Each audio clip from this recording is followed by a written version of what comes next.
Setiap interaksi selalu menghasilkan hubungan. Keeratan hubungan negara dengan warga negaranya sudah mencapai tahap ketergantungan. Sebuah negara tidak mungkin menjadi negara berkembang, apalagi negara maju, apabila warga negaranya pasif. Begitu juga dengan warga negara dari sebuah negara, tidak mungkin hidup sejahtera apabila tinggal di wilayah negara yang kacau. Negara merupakan sebuah wilayah dengan luasan tertentu yang menjadi tempat tinggal sekelompok orang. Namun, untuk dapat disebut sebagai negara, wilayah yang ditinggali oleh penduduk tersebut harus mendapatkan kedaulatan dari negara lain. Selain itu, warga negara yang sudah berdiri tegak harus memiliki undang-undang sendiri untuk mengatur tata kehidupan berbangsa dan bernegara.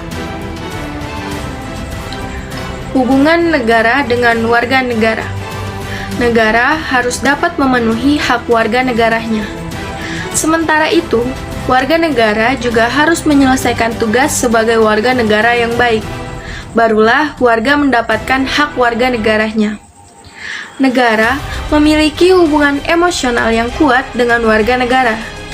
Tidak perlu ada pemaksaan atau aturan resmi yang mewajibkan warga negara membela negaranya.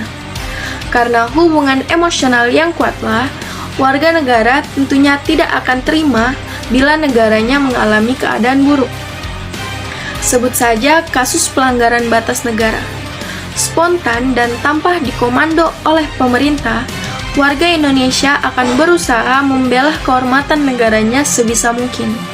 Hanya saja, kadang cara yang digunakan tidak selalu benar dan tidak sesuai dengan keinginan pemerintah. Berikut beberapa hubungan negara dengan warga negara. Yang pertama, memperkenalkan budaya bangsa. Hubungan emosional yang kuat antara negara dengan warga negara akan membentuk rasa cinta tanah air. Rasa inilah yang mendorong warga negara bangga dengan segala hal yang berasal dari negaranya. Secara tidak sadar, mereka akan sangat loyal dengan segala produk rumah tangga yang berasal dari produk dalam negeri. Lebih dari itu, seorang warga negara yang telah memiliki keterikatan emosional dengan negaranya akan memperkenalkan budaya bangsanya ke orang-orang luar negeri tanpa disuruh oleh pemerintah. Misalkan saja, seorang WNI yang sedang kuliah di USA dan telah memiliki keterikatan emosional yang kuat dengan Indonesia, akan tetap mengonsumsi tempe sebagaimana kebiasaannya di Indonesia. Dia juga akan memperkenalkan kesenian dari Indonesia serta kebiasaan-kebiasaan asli Indonesia seperti ramah dan menjaga sopan santun yang menjadi adat orang Indonesia. Taat aturan negara. Warga negara yang memiliki hubungan emosional yang kuat dengan negaranya pasti akan memberi kepercayaan penuh kepada negaranya, di mana setiap aturan negara dipercaya memiliki manfaat untuk mengatur hubungan berbangsa dan bernegara. Karena itulah, ia akan berusaha sebisa mungkin untuk mematuhi aturan negara. Warga negara yang sudah terikat secara emosional juga akan secara spontan membantu negara dalam menegakkan hukum. Contohnya adalah menjaga kelakuan dalam bermasyarakat, menegur masyarakat yang melanggar aturan, serta ikut membantu aparat negara bila dimintai bantuan. Berusaha mengharumkan nama negara. Adanya hubungan emosi yang kuat antar negara dan warga negaranya, ini akan memicu usaha dalam mengharumkan nama baik. Warga negara yang baik ialah warga negara yang menjaga tingkah laku dalam bermasyarakat, baik di dalam maupun di luar negeri. Selain itu, dia juga akan terus belajar dan berlatih agar dapat memberikan suatu prestasi yang dapat membanggakan negaranya di kancah internasional. Sebagai timbal baliknya, negara akan memberikan fasilitas penuh kepada warga negara yang sedang mengharumkan nama negara, mulai dari bonus hadiah, transportasi, dan akomodasi yang diperlukan warga negara. Segala hal yang diberikan oleh negara tersebut merupakan upaya untuk mencapai tujuan dan usaha dalam memenuhi kewajibannya kepada warga negara. Sementara tindakan yang dilakukan warga negara merupakan bentuk pelaksanaan kewajiban sebagai warga negara yang baik. Tujuan negara Indonesia.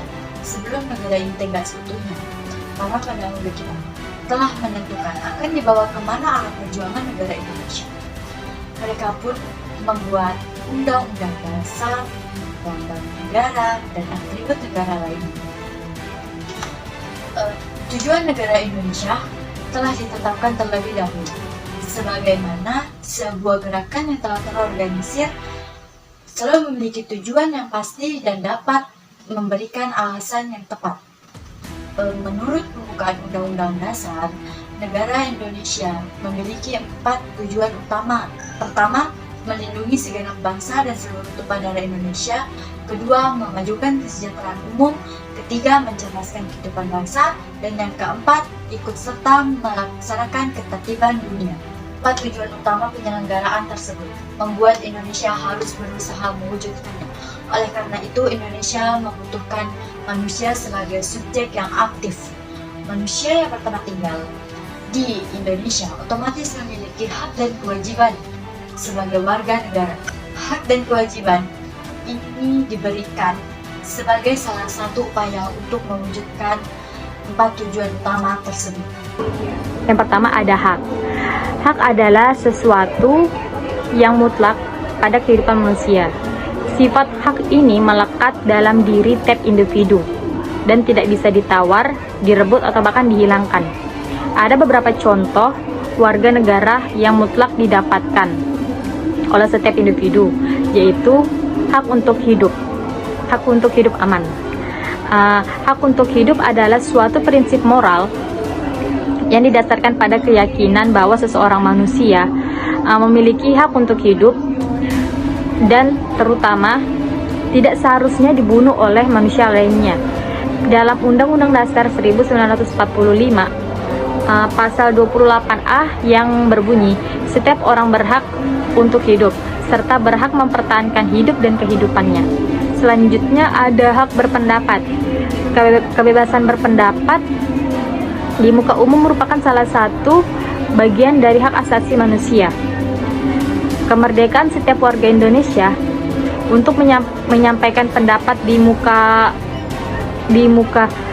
umum merupakan perwujudan demokrasi dalam tatanan kehidupan bermasyarakat, berbangsa, dan bernegara. Dalam pasal 28 ayat 3 yang menyatakan setiap orang berhak atas kebebasan berserikat, berkumpul, dan mengeluarkan pendapat. Selanjutnya ada hak berkumpul. Kebebasan berkumpul adalah hak seseorang untuk berkumpul dengan orang maupun kelompok lain dan mengemukakan, menyampaikan dukungan, dan mempertahankan gagasan mereka. Terus ada hak memeluk agama dan menjalankan agama. Hak memeluk agama dan menjalankan kewajiban agamanya. Kebebasan beragama dan berkeyakinan merupakan hak setiap orang. Hak itu termasuk hak berganti agama atau kepercayaan, menjalankan agama atau kepercayaan, serta hak untuk tidak beragama. Kebebasan beragama dan berkeyakinan merupakan hak asasi manusia yang dilindungi oleh negara yang tercantum pasal 28E ayat 2 Undang-Undang Dasar 1945 yang berbunyi, setiap orang berhak atas kebebasan meyakini kepercayaan, menyatakan pikiran dan sikap sesuai dengan hati nuraninya. Selanjutnya ada hak mendapatkan pendidikan yang layak. Pendidikan merupakan salah satu hak asasi yang mendasar bagi semua manusia. Pendidikan bukanlah keistimewaan, namun hak asasi manusia yang harus dipenuhi, yang tercantum dalam pasal 31 ayat 1 dan ayat 2 yang berbunyi, setiap warga negara berhak mendapatkan pendidikan dan setiap warga negara wajib mengikuti pendidikan dan pemerintah wajib membiayainya. Selanjutnya ada hak meneruskan anak keturunan. Artinya setiap orang mendapatkan hak dan perlakuan yang sama untuk melanjutkan keturunan melalui perkawinan yang sah, sebagaimana diatur dalam pasal 28B ayat 1 Undang-Undang Dasar 1945 yang berbunyi, setiap orang berhak membentuk keluarga melanjutkan keturunan melalui perkawinan yang sah. Selanjutnya ada hak bertumbuh kembang dengan baik. Standar hidup yang layak ini mencakup standar hidup untuk perkembangan fisik, mental, spiritual, moral, dan sosial. Dengan adanya hak tumbuh kembang ini artinya anak-anak berhak untuk sekolah, mendapatkan tempat tinggal, hingga mendapatkan makanan dan minuman yang layak. Sebagaimana dijelaskan dalam Undang-Undang Dasar 1945 Pasal 28B ayat 2 yang menyebutkan bahwa setiap anak berhak atas kelangsungan hidup, tumbuh, dan berkembang, serta berhak atas perlindungan dari kekerasan dan diskriminasi. Selanjutnya yang terakhir ada hak mendapatkan keadilan dan kepastian di mata hukum. Suatu keadilan dan kepastian hukum adalah masyarakat akan percaya terhadap hukum. Hak asasi manusia dapat terpenuhi dan terlindungi di dalam hukum. Tercapainya suatu jalannya hukum yang sesuai dengan peraturan perundang-undangan, memberikan kesejahteraan dan ketertiban di dalam masyarakat. Tentunya sebelum dapat menuntut hak dan menjalankan kewajiban sebagai warga negara, seseorang sudah dipastikan menjadi warga negara Indonesia. Ingatlah, tidak semua penduduk di suatu negara merupakan warga negara tersebut.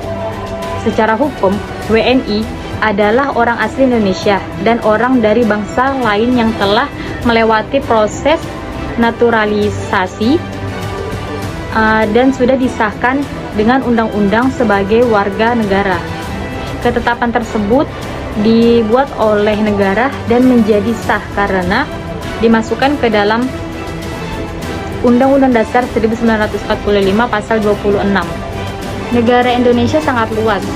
Penduduknya yang ratusan jiwa sudah sangat merepotkan beberapa orang yang ditugaskan menduduki jabatan di trias politika.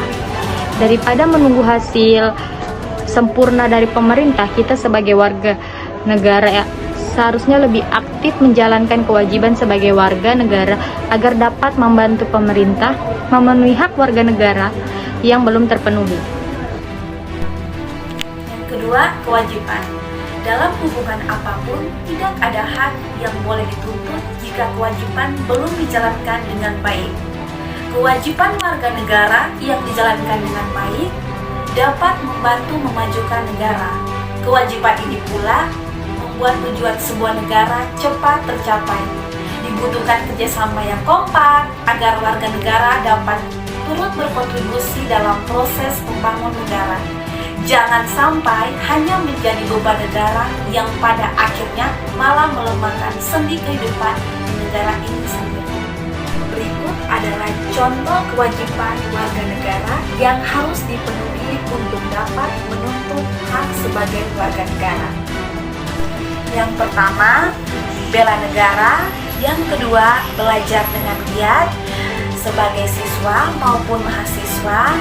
Yang ketiga, berusaha untuk tidak ketergantungan dengan produk impor atau produk-produk yang berasal dari negara lain. Yang keempat, update berita perkembangan negara dan persaingan global. Yang kelima, menjaga keamanan lingkungan rumah. Yang keenam, berusaha membantu saudara yang terkena musibah. Yang ketujuh, berusaha menghasilkan karya inovasi yang berguna bagi masyarakat. Yang kedelapan, patuh dan hormat kepada guru dan orang tua dimanapun tempatnya dan apapun statusnya. Yang kesembilan, mengikuti upacara bendera dengan khidmat sebagai bentuk penghormatan kepada para pahlawan. Negara bukanlah makhluk hidup. Negara tidak dapat melakukan apapun tanpa adanya subjek aktif yang menggerakkan. Para penggeraknya adalah rakyat. Di antara rakyat yang banyak dan beragam tersebut, ada peran-peran tertentu yang diserahkan kepada beberapa orang untuk menyelenggarakan negara. Beberapa orang dipilih oleh rakyat banyak untuk menduduki jabatan di pemerintahan, karena mereka dianggap sebagai orang-orang yang mampu dalam menyelenggarakan pemerintahan negara. Agar negara dapat melaksanakan kewajiban dan haknya dengan baik.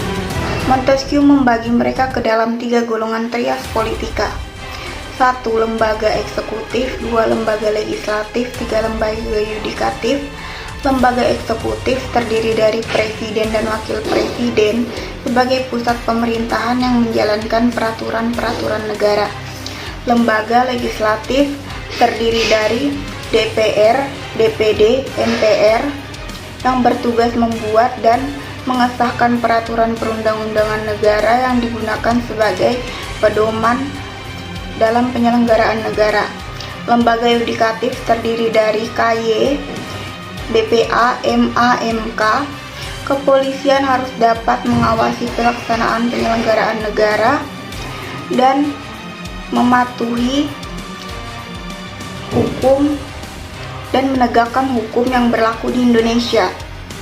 Dari 3 lembaga tersebutlah yang akan memenuhi hak-hak warga negara secara resmi. Sementara itu, untuk mengetahui mengenai apa yang menjadi kewajiban dan hak warga negara, saya akan menjelaskan lebih lanjut hak dan kewajiban. Hak sebagai tanah air yang didiami secara turun-temurun, tanah yang telah memberikan kesejahteraan air dan berbagai kebutuhan hidup manusianya, maka sudah selayaknya warga negara memberikan balasan. Balasan yang dapat diberikan warga negara yaitu usaha membela tanah air. Negara juga berhak mendapatkan pembelaan dari warga negaranya, dan negara juga berhak mendapatkan keharuman nama baik di kancah internasional yang diusahakan oleh warga negaranya. Kewajiban sebagai negara yang ideal adalah negara yang memenuhi hak-hak warga negaranya. Sederhananya, negara tugas utamanya yaitu memenuhi hak-hak warga negaranya. Sebagai negara juga harus memberikan perlindungan dan jaminan keselamatan kepada warga negaranya dan memberikan pembangunan secara merata di seluruh wilayah negaranya. Baik, saya Sriwijaya ini untuk mengakhiri video. Mohon maaf apabila ada salah kata. Sekian, terima kasih. Saya pamit undur diri. Wassalamualaikum warahmatullahi wabarakatuh.